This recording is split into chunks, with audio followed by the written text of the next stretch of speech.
February 9 रे Barbati Bharat England दिनिकिया बेले बंद हो जाइथिला फ्लड लाइट। यह विश्वव्यापी चर्चार यह केन्द्रबिंदु पलटि ओडिशा क्रिकेट एसोसिएशन को रिपोर्ट तलब करथिला राज्य क्रीड़ा विभाग।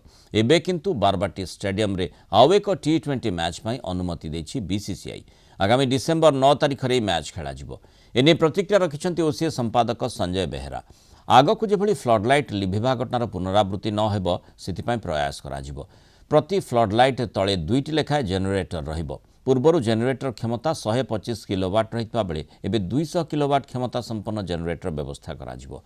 गत मैच रे जेनेरेटर दायित्व थिबा व्यक्ति को सस्पेंड करिबो ओसीए। खूब शीघ्र सरकार को कारण दर्शा नोटिस उत्तर रखिबो बोली से कहिसंती। आगकु बारबाटी को आईपीएल रो द्वितीय वेन्यू करबाकू योजना प्रस्तुत करा जाउतबा कहिसंती संजय बेहेरा।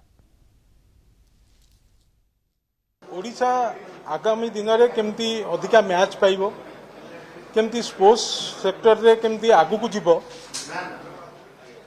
मते जो हाउस रे समस्ते घटना अघटना दुर्घटना एटा केते बेले कहा संगे रे हबो केही कहि परिबेनी। सी अपोजिशन ने थांतु बा पोजिशन ने थांतु।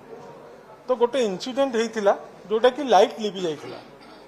से लाइट लिबि बारे ना हमको आईसीसी रो मेंबर माने एठी थिले, से माने हमको किसी क्वेश्चन कर नथिले कि बा लिखित आकार किसी देई नथिले, ना बीसीसीआई तरफ मध्य हमको कोनोसी लिखित आकार इंगित करा जाई नथिला।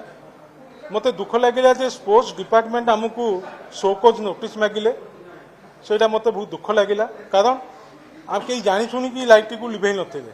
असेंबली रे बारंबार क्वेश्चन कले एवं सेटा नेशनल तर रे न्यूज चैनल रे बाजिला। मते तो निजुको डर लागुला जे हमको आ मैच बदे न मिल पारे ए इश्यू पाई।